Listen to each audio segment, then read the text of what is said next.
So How I know you guys were both here at the last one, correct? Were you at the last one? Okay, so we'll do a quick version of introducing yourselves because you've already heard. Well, 2 out of the 3 have already heard who we are. okay. So this is part 2 of our series. Preparing to downsize and declutter is what we're focusing on now. It's a 3-part series basically about preparing your home for sale, whether it's now or in the future. So right now we're talking about emphasizing your home's best assets and curb appeal and the reasons that those are important. So we'll go into all of that. Let me see if I can. And in order to do so, you need to streamline your belongings in order to highlight those things. Just quickly, a little bit about us. I'm Hannah Kennedy. I have been a licensed real estate agent since 2016. I have lived in the state of Massachusetts since 2001. I moved up here for college. I ended up meeting my husband and stayed in the Valley. I love it here. I'm originally from Florida. I have 3 kids, and my husband and I live in Holyoke right now. I've actually lived all over the Valley. And my previous experience was in marketing and early literacy publishing, and I just like customer service is something that I've always done, and I love education. So both of these kind of play together as part of, how I'm able to interact with customers and clients and get homes purchased and sold and, programs like this. I'm Eliana Bissell. I've been here since 1999. I went to school in Connecticut and made my way up here with my now husband. Married with 3 kids and 2 dogs. Like Hannah, I've also lived all over the Valley, everywhere from Belchertown, Northampton, Holyoke, Longmeadow.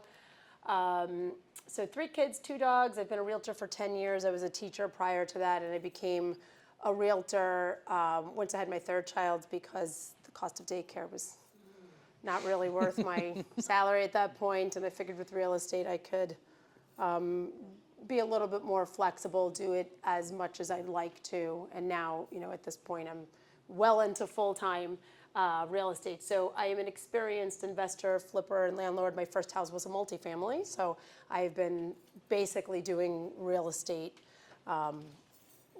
related things even long before I was a realtor.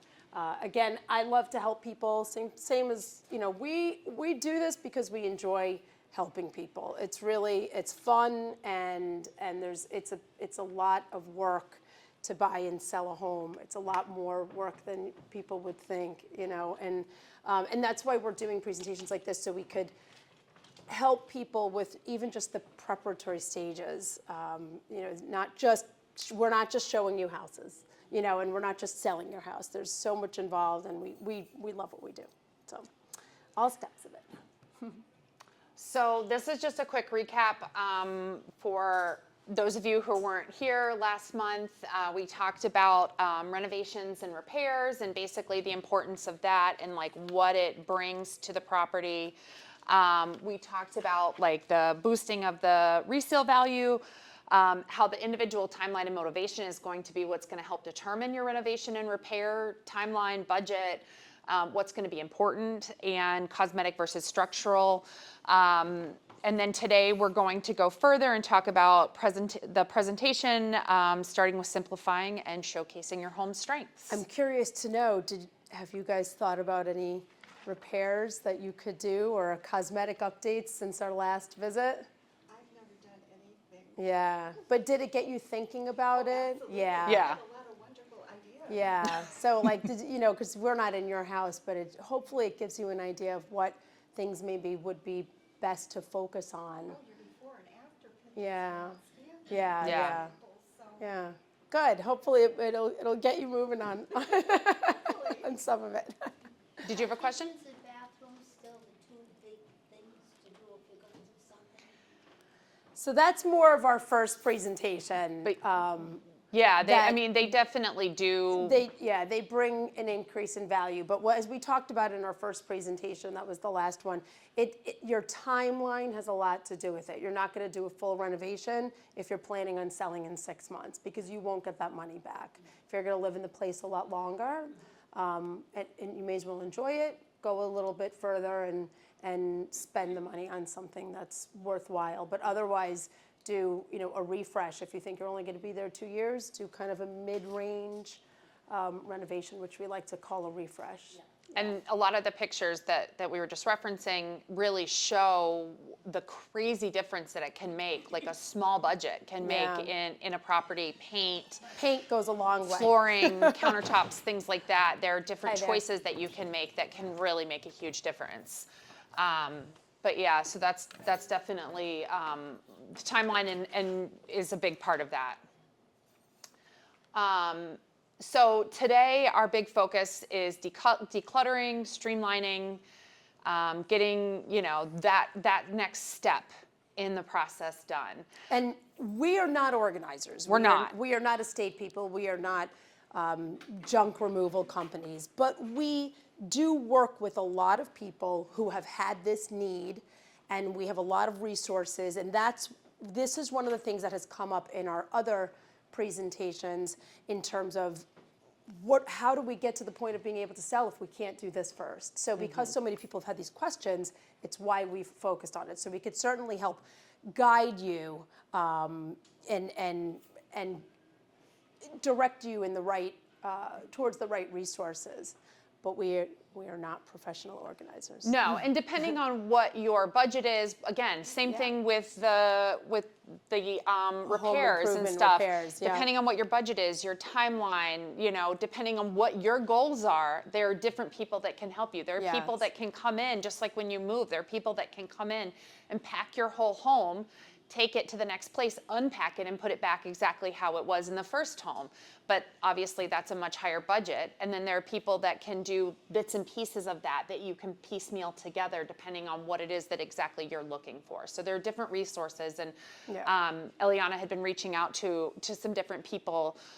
So if you have something specific that you're looking for, we've been working on putting together kind of a database of things that, that we can share. But as far as like the decluttering, why does decluttering matter?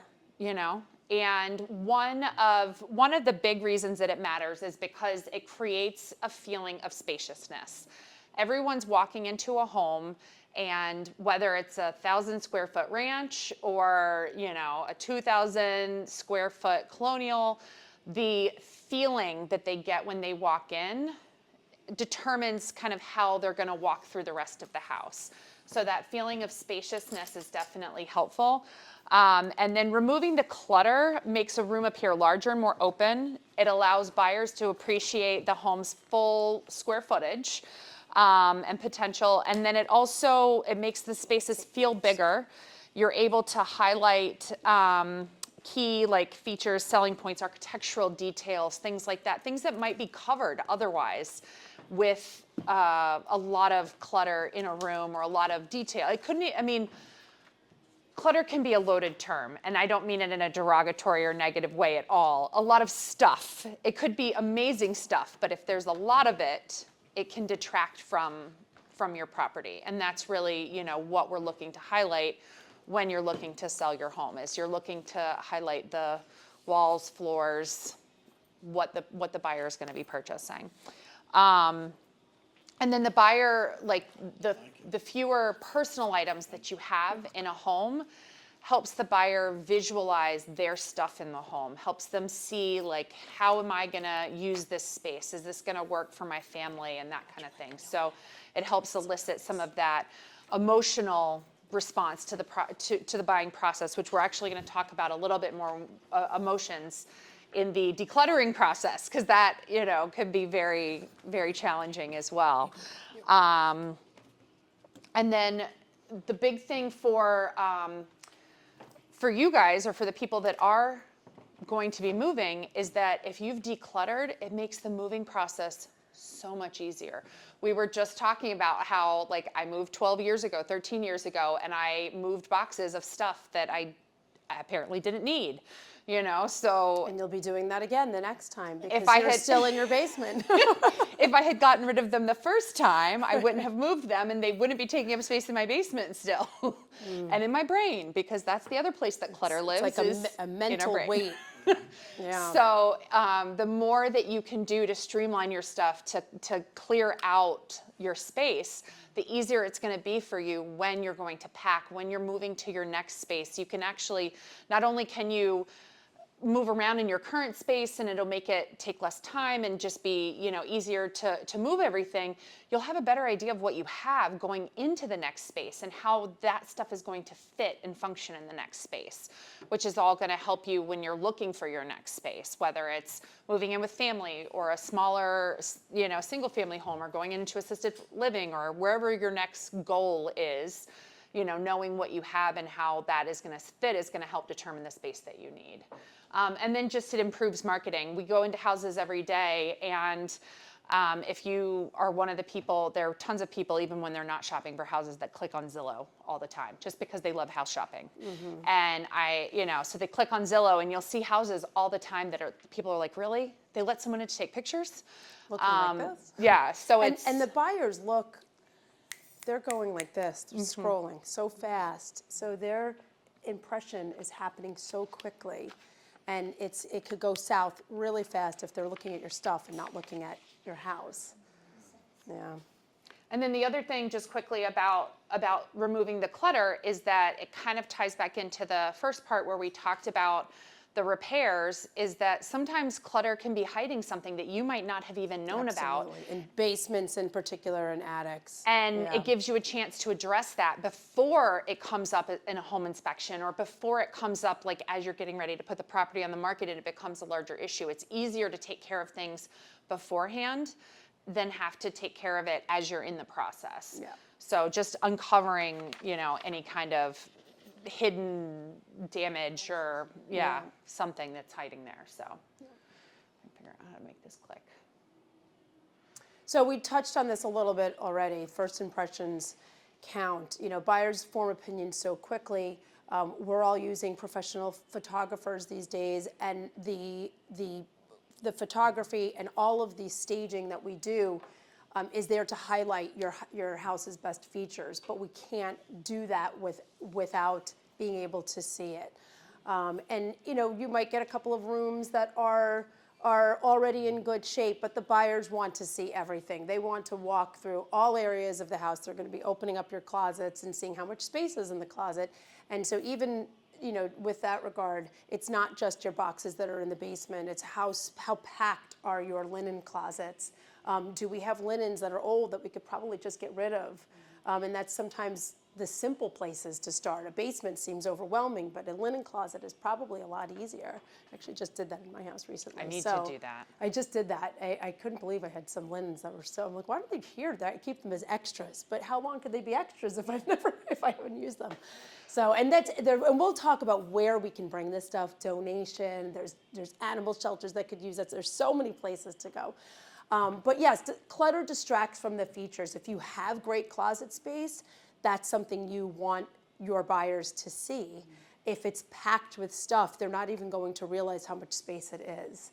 And the size of the rooms, the clutter takes up space. So the feeling of spaciousness, openness. We had a house. I don't have pictures for those plants, but we had a house. Hannah has a listing. And I came over and I helped her, and there was one entire window that was just beautiful and bright, but it was completely filled with plants in front of it, and the plants were beautiful. Which, we love plants. Plants are great for pictures and great for staging, but It was the about light wasn't even getting plants. in. The light was not. The plants were all because over. the plants were just blocking the entire window. There's this saying of more is less and less is more.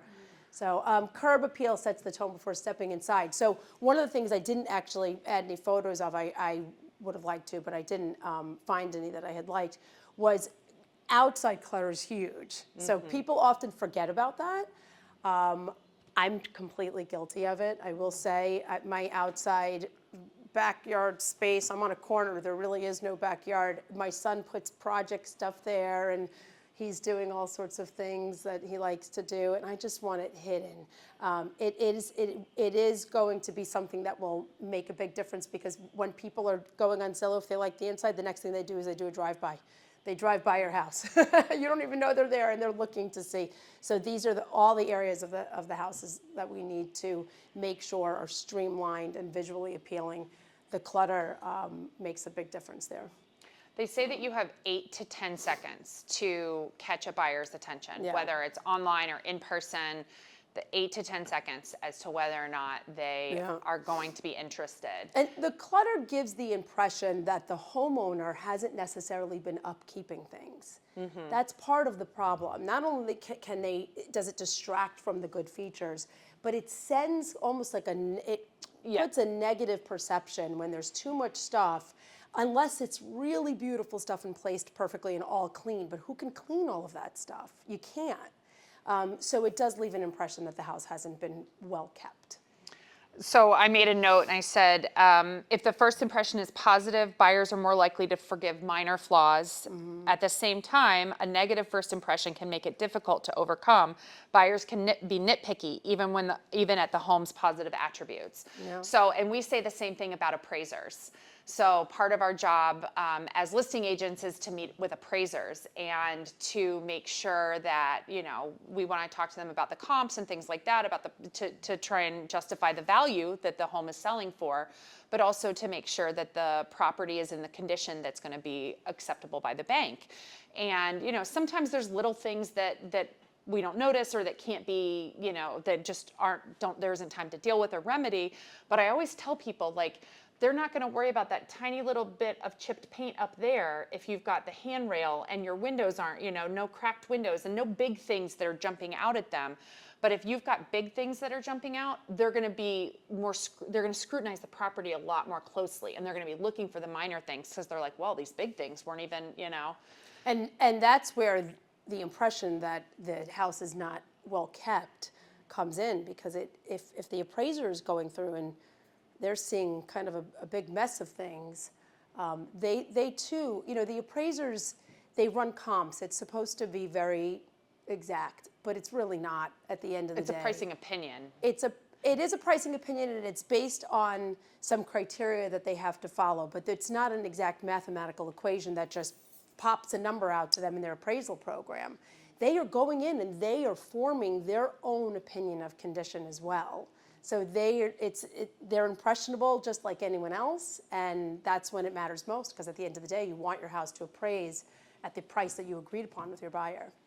And, and they're making the impressions just like the buyers are when they look at it. They want to, and whether it's right or wrong, that's how it's happening. And Right. buyers they're not there to evaluate your stuff, but people make impressions. They and do. That's Yeah.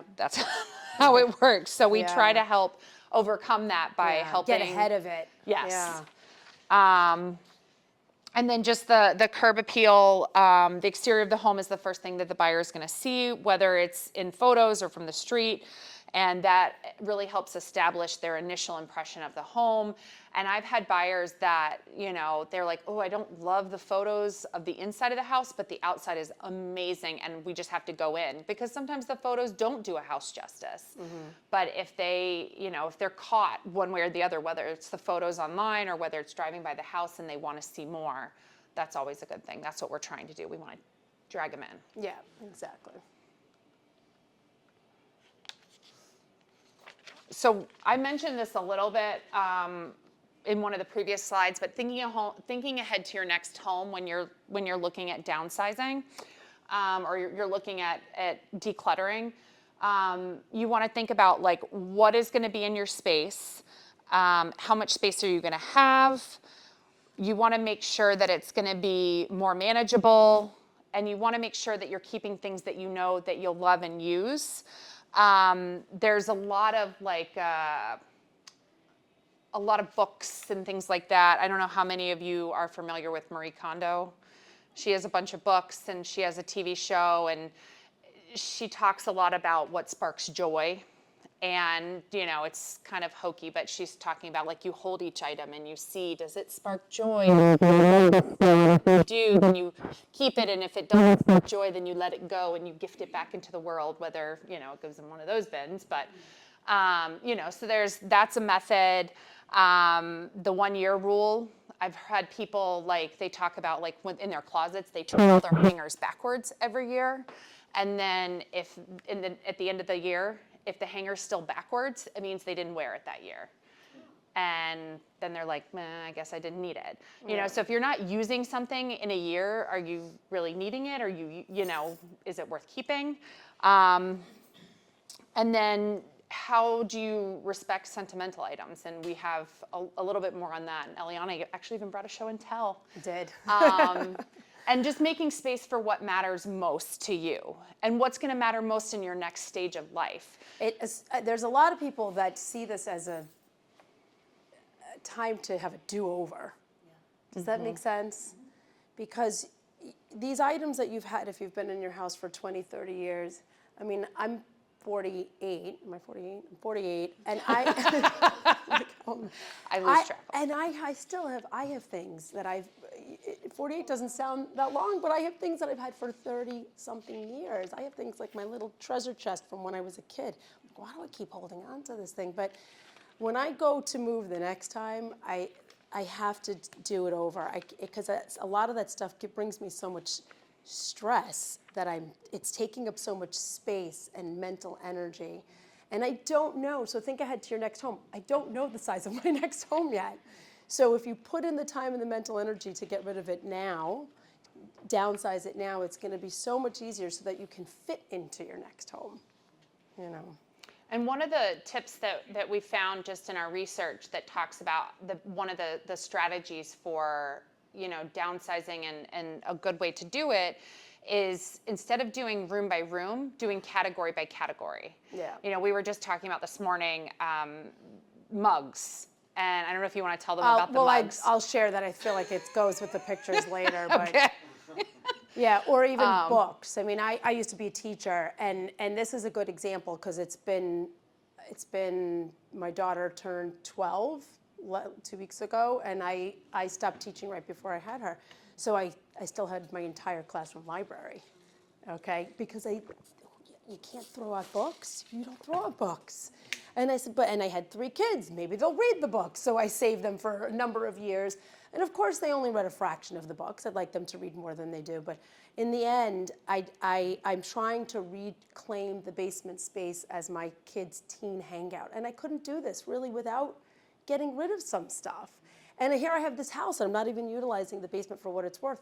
And the books we put into bins, so I tackled just books, just that category. My husband did his books too. And bins and bins and bins. I mean, we're talking clear bins so I could see what's in there. And I gave them to a friend who was a teacher. She was doing summer school, and we brought it about probably 4 or 5 carloads on multiple days. She would bring them to summer school, and there were new teachers teaching, and they got to take what they want. And then the rest they donated. And I did this for a week. So, and it feels good to get rid of it. And we'll talk about that, of what the options are, of how other ways to get rid of things, but definitely maybe doing things in categories makes it a little bit more manageable, if you will. So it's not like you have to get rid of everything at once. You just kind of tackle one category at a time. Yeah. And actually, could you go back to that? Of course, I kept some of the books. So creating space for what matters most. Now I was able to keep just the books that mattered. I actually kept one bin, half a bin of my favorite books that I just decided I'll keep them, and if I'm going to give them to my grandchildren, I know this is crazy, I don't have kids old enough to have children yet, but you know, I'm like, it's okay to keep some stuff. That we saw this woman presenting at a different senior center, and she basically was, I feel like she was telling everyone, just get rid of everything. And I can't do that. I just can't. I feel that it's okay to keep some items and be okay with that. And that's where, you know, keeping only what you'll use and what you'll love and for, you know, things that matter most is really what's important. And you can accomplish that, I promise you. If I can do it, if I can do it, you guys can do it. And there are definitely some obstacles to that, and Yeah. that's some of the stuff that we'll go over, because there are a lot of mental obstacles to Yeah. doing it as well as physical obstacles. So, Yeah.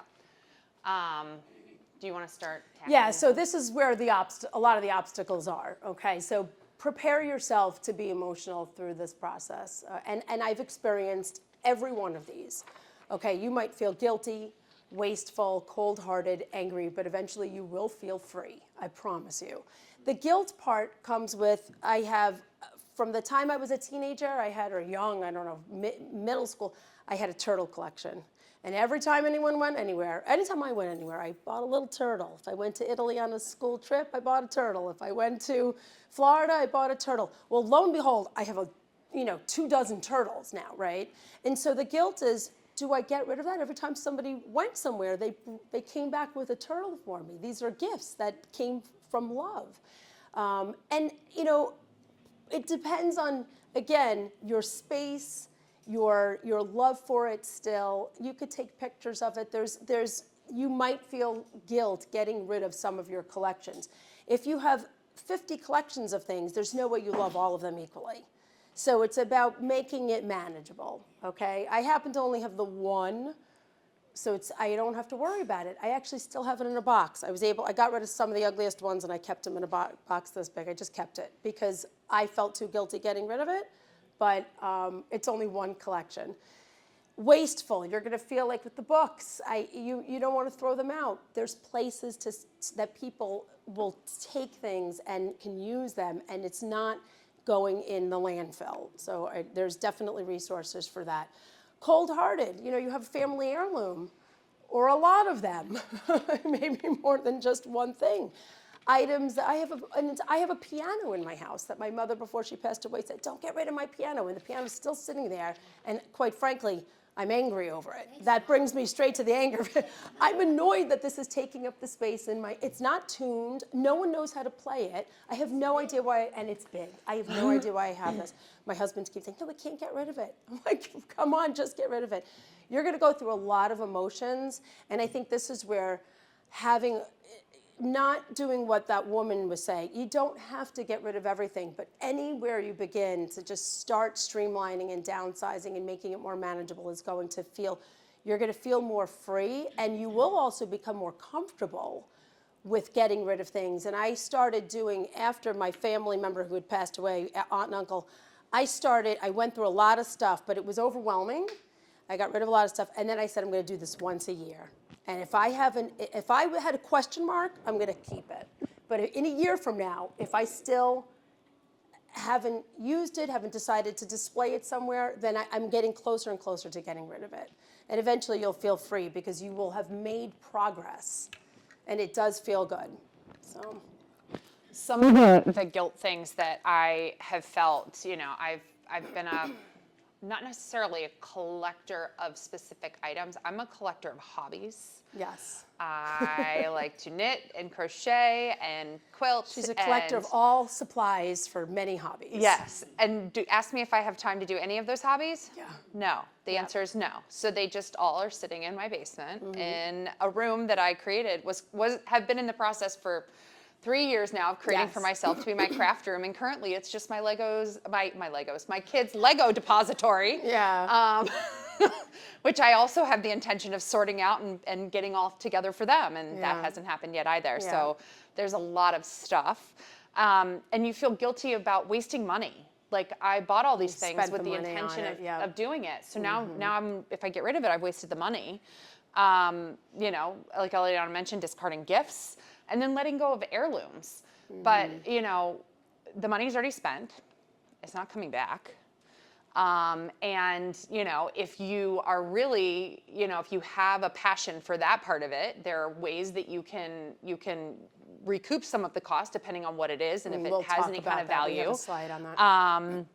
And then one of the notes that I made as far as like the gifts, it says the memory and the intention behind the gift remain even after the items are gone. And that's what's important. And the person who gave it to you likely didn't intend for it to be a source of stress. Right.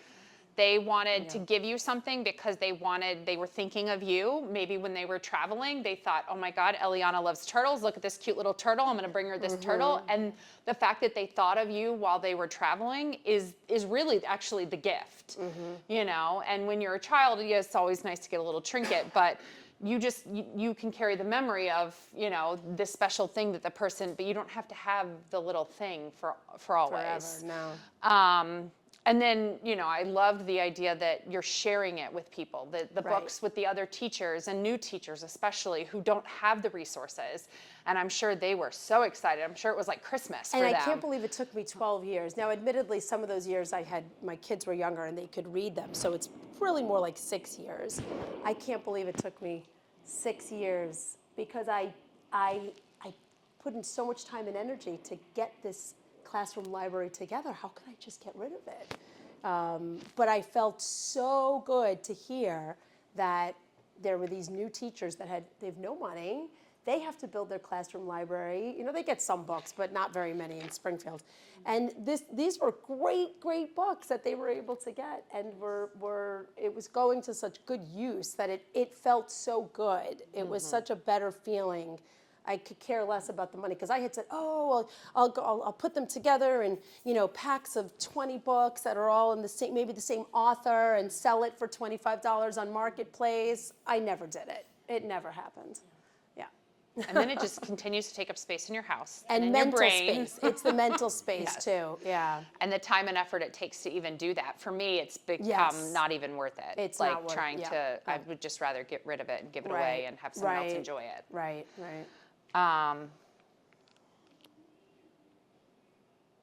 We talked a little bit about this already. So tips for letting go of sentimental items. So, I probably could show mine. Yes. Okay, so I'll just read this quickly. So tips for letting go of sentimental items involving family when possible and taking photos of items you can't keep. So taking photos of items is huge. My sister had this.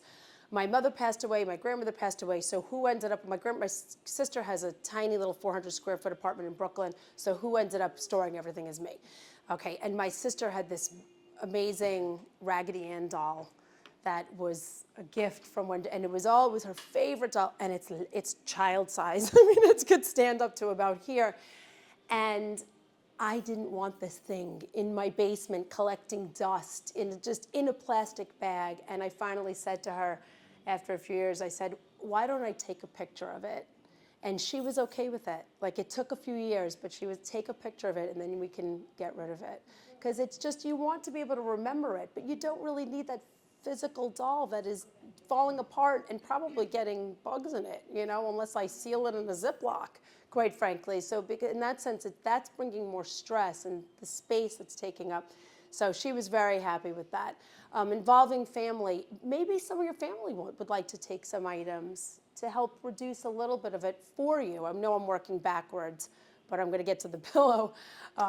Or even just talking about the memories with family, having family around and discussing the memories of the items or the times and things like that, being able to share your stories. I do know that when I would visit my grandmother, just being able to sit around and listen to her stories, we would look at old photographs, and I actually, the day that my grandmother passed away, I had just spur of the moment decided to leave Massachusetts and drive down to Maryland. I didn't know that it was going to happen, but I went to visit her. And I got down at midnight and I spent the night at my aunt and uncle's house, and my dad had come up from Florida and was visiting, and we went over and visited with my grandmother, and I sat for hours with her looking at old photos, and she was telling me stories, and I was like taking notes on my phone of all of these stories, and we were looking at the photos and just having that opportunity to be able to share those memories with her. I don't need the photos because I don't really know the people. Those people are not going to be impactful for me. It was more the time that I got to spend with my grandmother and share her memories and stories. And those were my last memories with my grandmother. She ended up passing away that evening, and it was not expected at all. It was like a very random thing, but it was like we got to share that time, and so that to me is part of the whole process. And then especially with photos. Yes. Your kids aren't going to know who, they're going to have no emotional attachment to anyone in those photos. They will have no idea who, and it is the case. I have a lot of my grandmother's photos, and some of them I've kept, the ones that I know that she's told me the stories, and I have them still, my grandmother's framed photos of her father, and they're beautiful. I have them on the wall. The rest are in bins, and quite frankly, I'm getting closer and closer to getting, because I don't know who half these people are.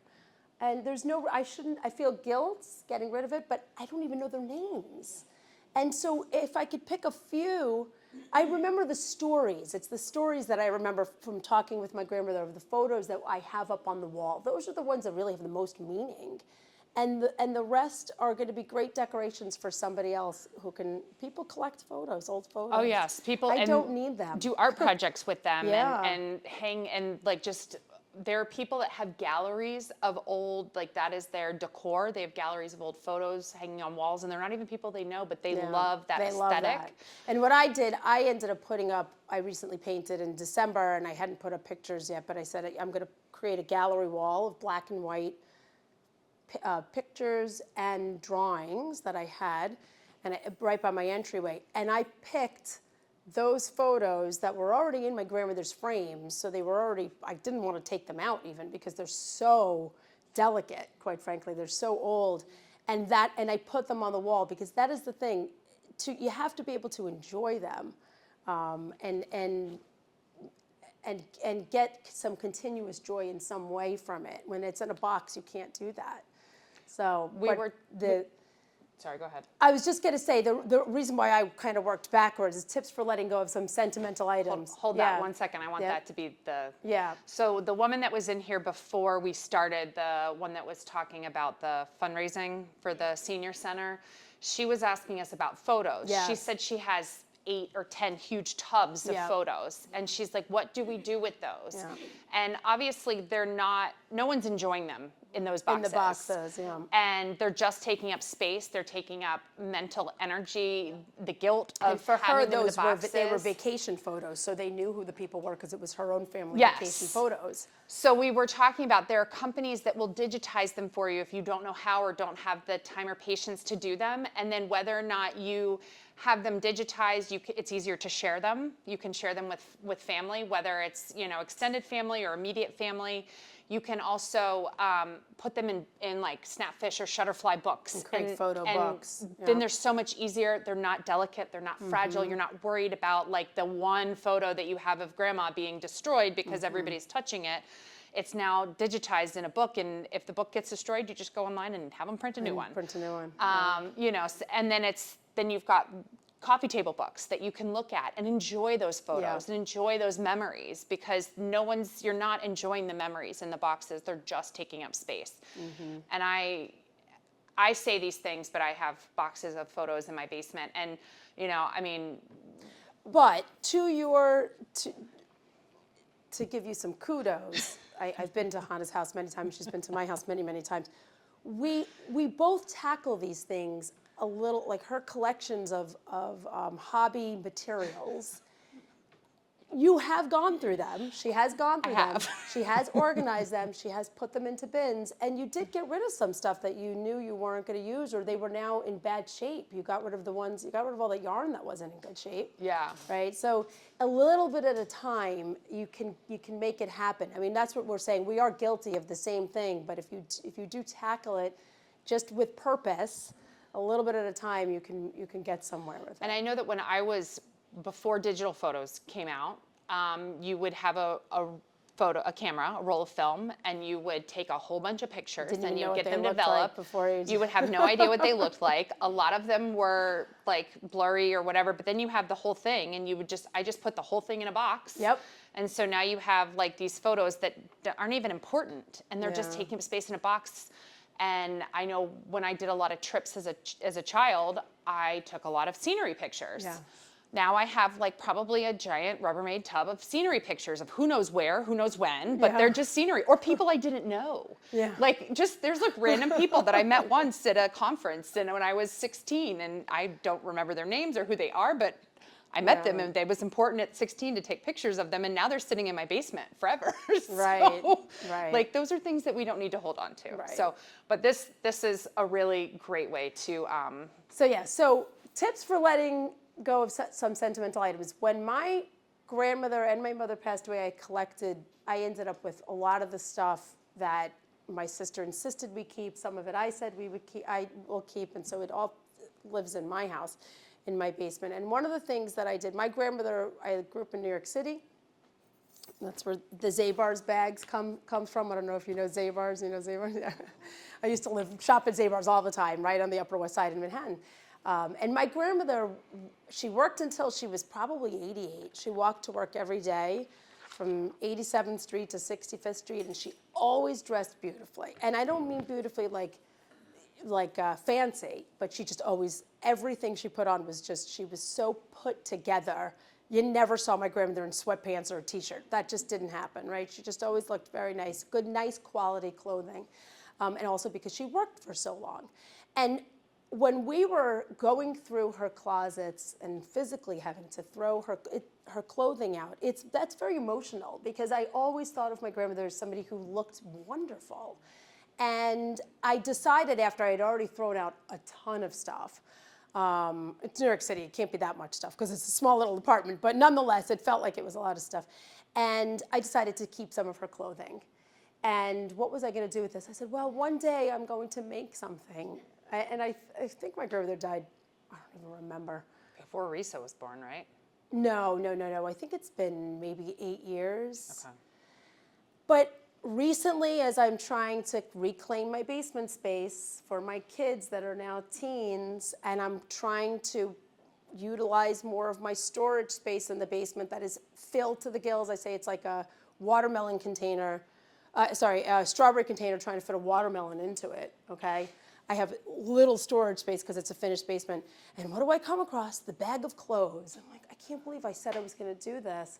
So my sister was turning 50 2 weeks ago, and she rented a house and said, come and visit over the weekend. And I'm a terrible gift giver.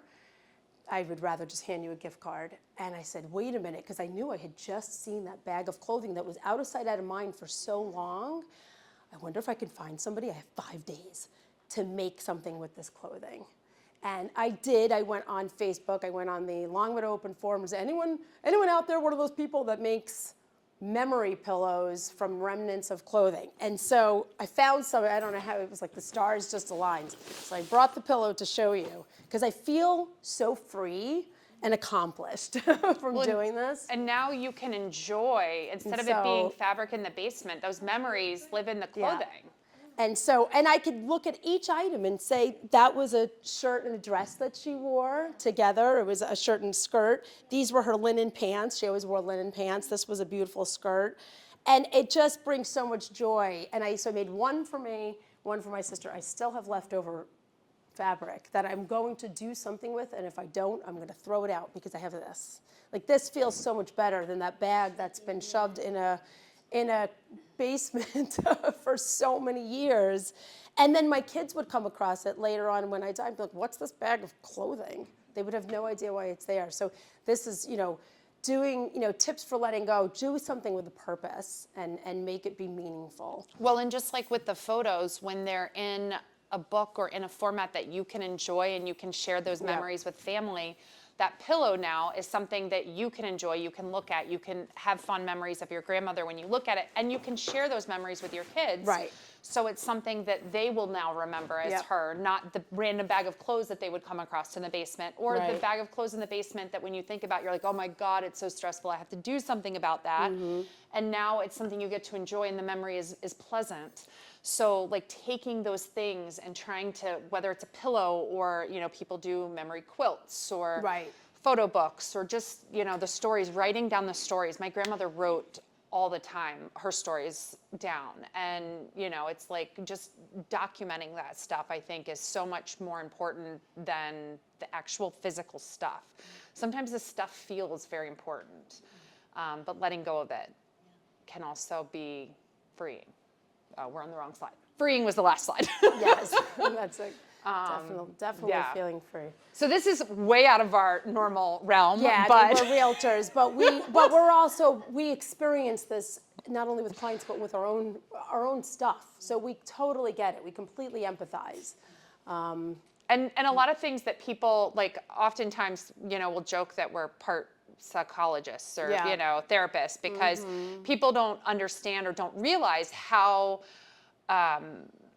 emotional the process, the buying and selling process is. Even people that think that it shouldn't be an emotional process. I had a client who they were selling a home. Her mother had passed away, and they were selling a home that they had lived in she hadn't lived there in 25 years. She didn't want anything to do with the home. Like it was like not at all.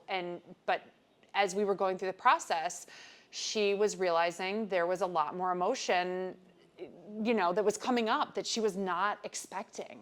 And, so it's one of those things that, we end up talking to our clients about a lot. So it's not foreign to us that emotions are involved in all of this. Yeah. It is definitely part of the process. And we always tell people it is emotional. We're not And the surprised. reason we're doing these presentations is to encourage people to get a head start on it. I mean, just a little bit at a time, anything will make a difference. It's going to be so much easier to handle those emotions that come up slowly as you're just tackling some items here and there versus doing it under pressure to sell your house. It is going to be so much easier. So now the practical. Yeah. How do we do it? So in contrary to what we said about tackling items, you can tackle a room at a time, you can tackle a category at a time. There's different ways to tackle, but you want to make sure that you're clear about the categories that you're going to be sorting things into. Right. Planning out where these items will be going. Have a clear idea. And that's where these bullet points here, from keep all the way down to sell, every room, every category, those items are going to fall into one of those processes right there. Is it something that first of all, is this something that you're doing for this year? Is it something you're doing for 10 years down the road? That's also going to kind of change your process. But is it something that you are planning to use right now, or is it something that you plan to use in the future? Can you donate it? Would it have usefulness to someone else? Toss it, sell it, and everybody's threshold for what is going to work is going to be easier. I used to think, this has value, I'm going to sell it. I've got all these Coach bags and somebody will buy them. And then I'm like, but now they just live in my basement and I don't want them anymore. I don't use them. And now they're living in my basement. Still, because we haven't gotten to it, yeah. Because who has time to do that? Right. Not me. I have a little bit of a hybrid. I'm somebody that I didn't want to be wasteful. Going back to the previous slide, I couldn't handle that I paid all this money for all these kids' toys. How could I just get rid of this stuff? This is crazy. There's all these people selling all this stuff on Facebook. I should be able to get. And the process of doing that was so overwhelming. To make $5 for a stinking set of puzzles is not worth it. So I do I've graduated, I should say, in my process of my own decluttering to like a hybrid model where I donate a good amount, but the items that I think I can get $30 or more, like toys. I mean, my daughter's 12, so I just recently got rid of all the Our Generation dolls, and those big, you go into Target and there's the big sets of play things that are $150. I didn't spend $150, I always got mine used, but they're selling them for $65 at Once Upon a Child at the consignment shop. I'm like, this is crazy. I don't want to just bring it to Goodwill and they're going to dump the pieces and half the pieces won't even be with it anymore, and I feel like it's wasteful. So I do a hybrid model of I keep some stuff that I'm using and storing, like the photos, donate, I toss some stuff, but my sell is I only sell it if it's going to make me enough money. So if I can go through the kids' toys, which I'm done with toys, we're pretty much out of that phase at this point, but over the last couple of years, if I can make $100 or $200 by selling 6 items and then 150 items I can just get rid of the other ways, it's so much easier. So, and that's what I've done. It's strollers. I can get $50 for a stroller. That flies off of Marketplace like that. The Our Generation play sets, I'll sell it for $40 because I know it's less expensive than what Once Upon a Child is getting. So I keep it manageable, just a few items, and if it doesn't disappear in the next few days, I'm still going to donate it because I don't have the time or the energy. So I do a hybrid model of both. And then I feel good. I just made $100 or $200 and I have enough money to put a new area rug in the playroom. So again, going back to what is your timeline? Decluttering if you're staying put. So some of the benefits of decluttering while you're going to continue to live in a space are it reduces stress and improves your mental well-being. It can help boost energy and creativity. They say that physical clutter creates mental clutter. And it can enhance the perception of size of your space. So, you might be feeling like, oh my God, this space is so small or something like that. Just for you while you're living there, it can make it feel like it's a more livable space. It can make it feel more manageable to be in that space. It's also easier to maintain. If you have trinkets everywhere and you feel like you have to dust them all the time, who has time for that? And that goes back to the house appearing to people being well maintained or not, because the more things that are in a house, typically, at least the ones that I see, you probably find the same thing, the more stuff, the less clean it feels. It's just too difficult for most people to keep up with that. Yeah. And then, so cleaning is faster and simpler, which is always nice. You can find things easily. Minimize, one of the notes that I found said minimize health risks, tripping hazards, things like that. You can get around more easily in your space, especially if you have mobility issues, things like that. You're not constantly trying to find the path or, trying to move through something and hope you don't knock something over. And then just preparing for your future sale. Again, whether you're selling now or in 10 years, the more that you can do now, the better prepared you're going to be and the less stressed you're going to be when you get to that point. So little by little by little, you'll get to the point where you're ready to go. And now, after this one, we'll get to the fun part.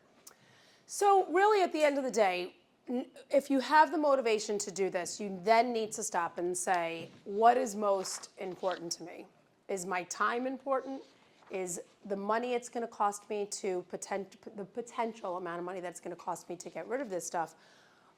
What is more important? You might end up finding that you're going to do both. Spending time and money, some variation of the two. Because there are resources out there. There are people that you can hire, but it will cost money. If you'd rather do some of it yourself, that takes the time. And you might start off with a plan, and you might find it is too challenging to do it on your own, so you just hire somebody. I think the money is worth it. At the end of the day, if you're spending $3,500 to hire some of these, estate companies, because they have minimum amounts. I'll talk about this in just a second, but it's worth it, the $3,500, for the next 10 years of having your place be functional and free of the clutter that is weighing you down mentally. But the first step, I think, is asking for help from family and friends, if you can, okay? And that's what I've had Hannah come to my house saying, I'm overwhelmed, I'm trying to get this basement done, and I can't take it. And I've gone back over to her house, and we've done the same thing. I ask my kids for help. That's useless. And the thing is like, I'm a great organizer. Yeah. I am really good at organizing, but when it's your own stuff, it can be really challenging. Yeah. Because you have those emotional attachments, you have that guilt, you have all that stuff. Whereas a fresh pair of eyes is gonna walk in and they're gonna be like, Hannah, really, this ball of yarn? I know that you paid $25 for it at a craft show, but if you're not going to use it and one of the kids took a pair of scissors and cut halfway through it, what are you going to do with it? Right.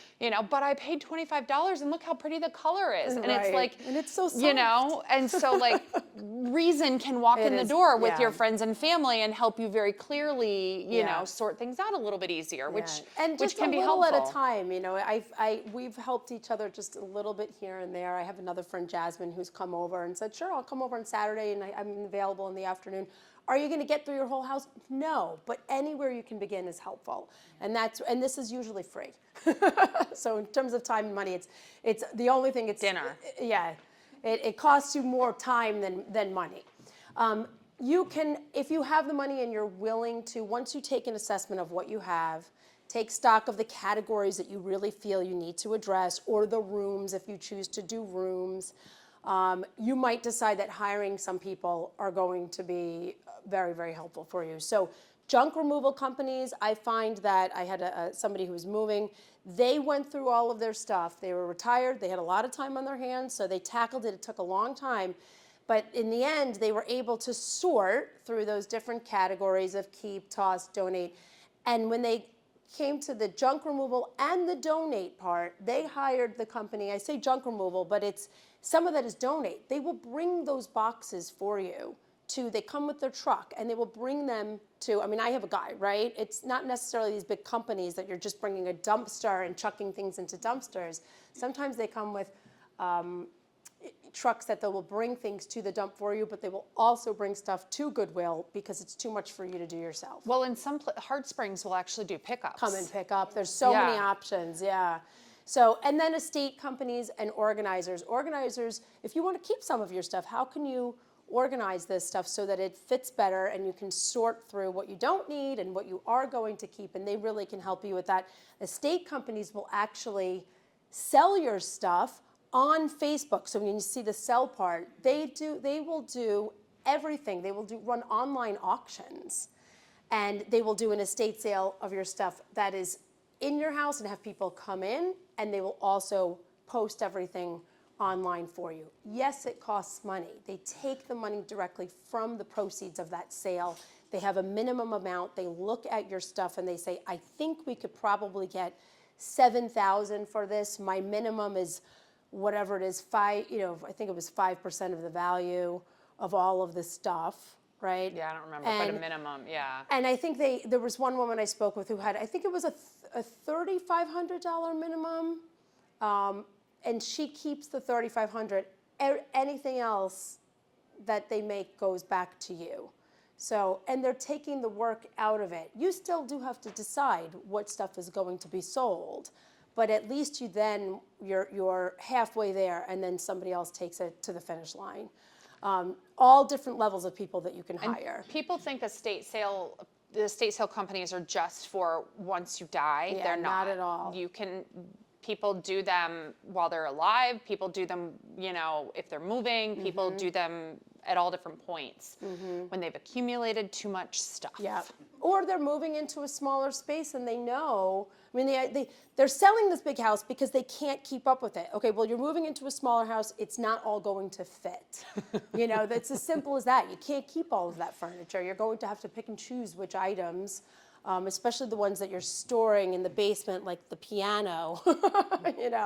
You can't keep moving this stuff from one house to another because it won't all fit. Selling is a whole other beast. If you're willing to do it, do it. It's not as easy as it sounds, but if you have the time and can sell it yourself on Facebook Marketplace or bring bags of clothing to consignment shops, let them do it for you. Or just have your own tag sale. I know people have a tag sale every year. I find a tag sale is not worth it. I don't make enough money in the end. I'm still bringing it to Goodwill and Savers at the end of the tag sale because half of it is still left over. But some people do really well. It kind of depends on your stuff. And where you live. I live at the top of a hill on the end of a dead-end street with nowhere to turn around and no parking. So no one's coming to my tag sale, and if they do, it's a cluster because no one can move around and the cars are all stuck. Yeah, So I have friends who live on Maple Road in Longmeadow. They do one every single year, and I remember sometimes I have some things I'd like to get rid of. Hey, can I bring this over to your tag sale? Because it's packed. They have all the traffic going by on Maple Road in Longmeadow. So they do very, very well. It all depends on what you have, where you live, but there are options to sell things. And I know maybe some of you are not on Facebook, but Marketplace is like, you can get rid of stuff for free on Marketplace. There's the Buy Nothing, East Longmeadow Buy Nothing site. It's called the Buy Nothing Facebook group. You can, have you heard of this? No. It is strictly for giving things away. I have gotten rid of a lot of stuff like that because I would rather do that, leave it outside for somebody to come pick up. It's a lot of parents with kids that might want, families that want some new cooking item, new baking item. Somebody has a mixer that they haven't used forever and they're getting rid of it. And boy, that Facebook page blows up. It's a mixer, it's a KitchenAid mixer. I mean, you'd be surprised. They just don't want it anymore, and they don't want to donate it to Goodwill because Goodwill is, they're charging a lot of money for free stuff that they've been given. So, but donation, alternatively, the nice thing about donation is its volume. You can get rid of things in large amounts all at once go right to Goodwill drive-through with your bins. They'll take all the stuff out for you. So I do that, even though I don't love Goodwill. I do kind of a mix of this for myself, and I found what works. And I do know that some like organizations also will do fundraisers. So my kids are all Boy Scouts, Cub Scouts, and once a month we do a fundraiser with Heart Springs, where we collect like their troop and packer in South Hadley. And so they set up with the Heart Springs brings a truck, and we fill the truck every month. So the first Saturday of the month, we let people know that we're gonna be there, and the scouts are all there in their uniforms, and people drive their cars up. We unload all their stuff, we load it into the Heart Springs truck, and they, so we're essentially collecting donations for them, and then they cut a small check based on the amount of donations that they received from that truck. That's where asking for help from family and friends. If you need help with this, that's going, sort through your stuff and have them, load the stuff up into the car for you. And a lot of churches do tag sales also, where you can bring things. I always find I'm never prepared enough for that. Yeah. I hear about it and I'm like, oh yeah, I'll do that. That's in a few months. And then the time comes and I haven't prepared. Whereas if you have a goal and a plan with a purpose and you're making this a priority, you will make that church date to be able to, and that's where you feel good about it, because you know that it's going somewhere good and not just going into the garbage in the landfill. Does the senior center ever do any kind of, I feel like didn't they have, maybe that was, Okay. yeah, I was gonna say, It's like a tax sale. But Yeah. You rent the space. Yeah. okay, yeah, I was gonna say, I felt like I heard something about that. Okay. Yeah. And every little bit counts. It's not going to happen quickly. It's going to take some time. That's where the time comes in. The more money you spend, the faster it will go. But again, it's not in everyone's budget. But it's like just making a dent, getting the ball rolling. It will feel so good. Libraries take donations of books too. My friends Yeah. They do and they don't. They have like rules on it. It has to be during the Friends of the Library time where they do the. Oh, they have, well, I'm talking specifically about the one in Summers. And she Oh, has okay. to adhere to. Okay. Oh, yeah. So like Yeah. in Longmeadow, A lot of money. they won't take donations in Longmeadow unless it's during the Friends of the Library sale. And because then they can only turn around and during sell that them. time, Yeah. yes, and they raise money for the library. Yeah. Yes. So this is Hannah's listing, that she has clients that this is where the house had the trees blocking the window. The plants, yes. The plants, yes. To be quite honest, so Eliana came over, the clients weren't there, it was just her and I, Yeah. and we were just busting it out in this house, trying to clear off counters and get everything ready for the photos. Because the professional photographers were going to be coming and taking photos. And honestly, we could have and should have done more, but it was a small house and there wasn't any more room to put things. And they really had not decluttered anything. Or put dishes away, or And I done anything. I took this photo when we already got rid of We a had lot cleaned of off other all of stuff. this, and then we're I like, said, wait, I we should should take a photo of this for our presentation. I wish I had taken a photo 20 minutes before that, Yeah. because every surface was filled. I mean, ideally, all of this Yes. would be gone This as is well. the end result. This is the professional photographer. I mean, this should be gone. There's no other space to put it, because they had more containers. I think we minimized Yeah. it. The rest were on the other side on top of the fridge. We moved for Yeah. right. But it does look better. Even a little bit of improvement makes a difference. They just have too much stuff. Simple as that. So I just show this to show an example of, and I have a story of my own of too many mugs and cups, but I mean, we oftentimes we go through with our clients, we kind of give them homework assignments of what to do, and in the end they're scrambling. And they have this many items that they always keep it there on their counters. I mean, this is just a mess, really. But just the perception of the cluttered versus non-cluttered and organized closets, and what a difference it makes. And I think also what's nice to see in this one is like there are little tricks that you can do when you feel like maybe you don't have enough space. Yeah. There's like little tricks and things that you can have to give just a little bit more space. Maybe you do need 2 levels of coffee cups on that first shelf so that you can reach them because you know, there's 4 of you and you drink coffee all the time, but you don't want all the shelves full with coffee cups, and the coffee cups are only this big. So like there are tricks that you can do to help, you know, maximize the space closet that you do have. Yeah. So this is actually, this is a property that Hannah has a client interested in. It's Surprising, an actual, right? it's an actual condo on the market right now. That's a bedroom. This is the photo that they listed That it is with. the actual photo. I took it right off of MLS. Yes. This is. I I'm know, going to isn't see that this property crazy? tomorrow. Yep. Yeah. And this is the same condominium complex, I took this right off of MLS. And what a difference. So the bedroom we know is probably the exact same size because these are cookie cutter condos, you know, they're condos. So they're built the exact same, they're right next to each other. And what a difference when you have, all I could see here is the stuff. I can't see the room. And it's just not appealing. And that's where in that first 5 seconds that the buyer sees this, what an impression it makes. That looks like a condo that is not being well kept. No, I mean, my buyer, actually, the reason that she wants to even go see it is because of the price and because she just needs something little because she's relocating to New Hampshire where she wants to actually spend her money because she's having twin grandbabies in a couple of months. So she just wants something little. She's selling her house here and wants a little condo, and she was actually going to put in an offer sight unseen, and then she started looking at these photos because she's like, oh, it's just a condo. We've been in some of these. They're all the same, you know. She started looking at some of these photos, and exactly that. She said, you know, there might be more wear than we're expecting, you know. So, and I'm not saying that I recommend sight unseen by any means. Yeah. I would not do it because I have had clients tell me they go to open houses and they're like, I've been catfished. Yeah, Like, yeah. the photos that they see online are so different than what you see in person.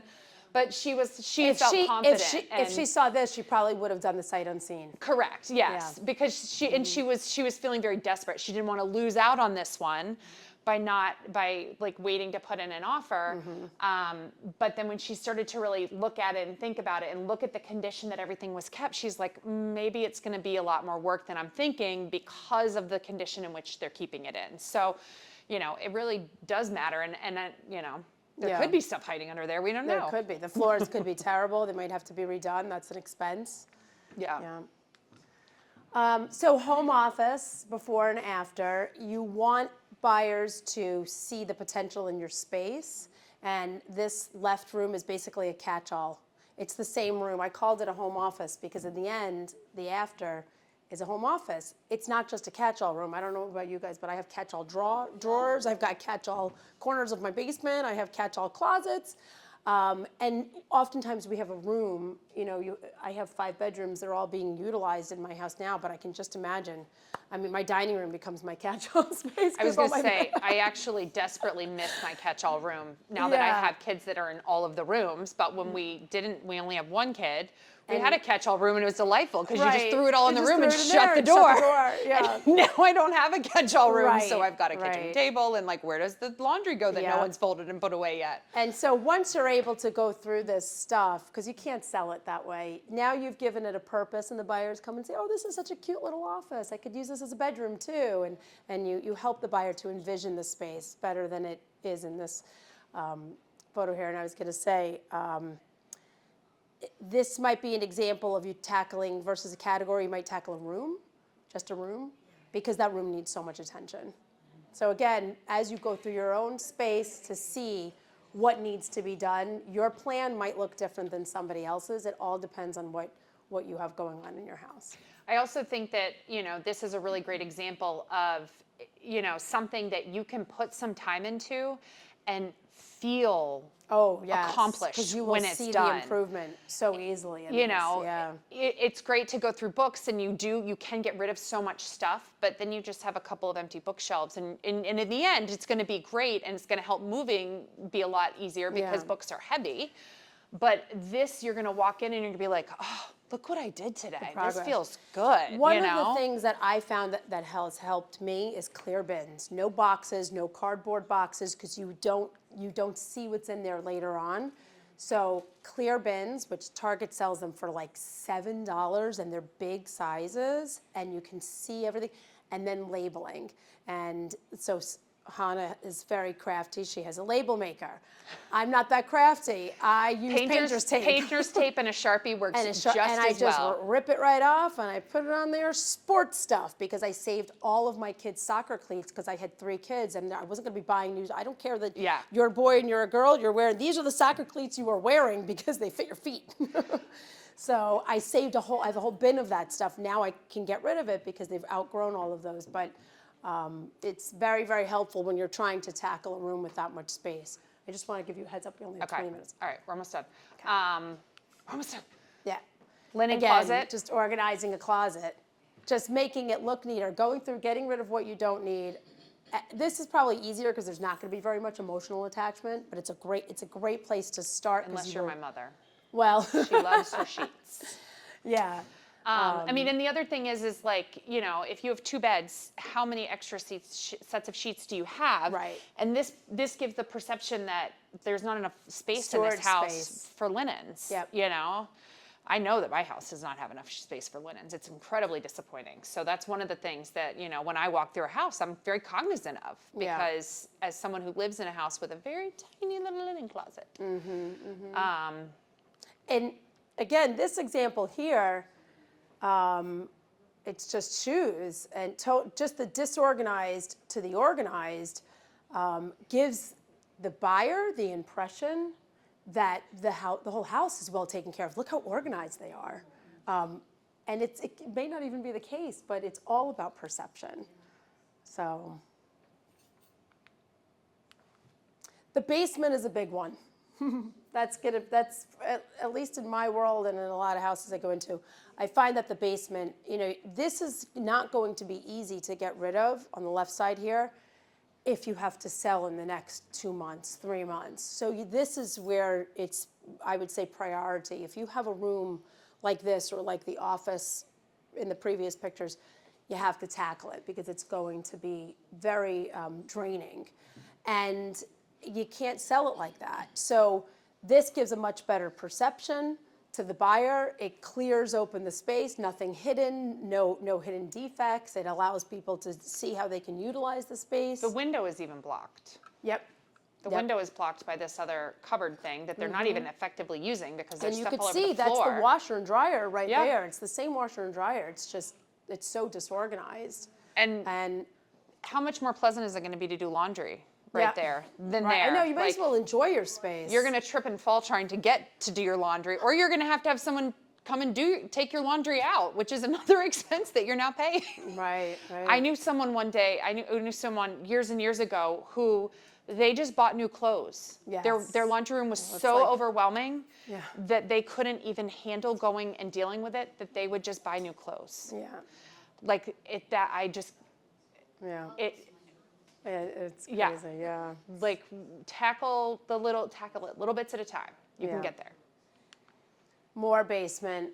You know, they have a path. They're storing a lot of things clearly, but you know, this on the right side, the shelving, the bins, all of that makes a big difference in terms of being able to find things. You can't even find things this way. In which case you go out and buy something new because you Right. know it's down there and you saved it and you put it in that very special spot so that you would find it when you needed it. And Well, no. that's the last photos that we have here. I'll show you. It's my own personal experience of my aunt and uncle who had passed away and me cleaning out their stuff.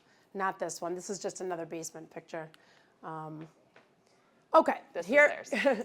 This is, I love you, Kay and Mickey. I'm sorry to use you as this example here, but so Kay and Mickey were actually my husband's aunt and uncle, and they did not have any kids. They lived in this house for 43 years, and they didn't get rid of anything. Their house was beautiful. You can't tell in this photo, but it was a really beautiful house, decorated wonderfully. She was an artist, and she loved her plants. She had the most, you know, spectacular plants. And just really cool lamps, and everything was eclectic and cool.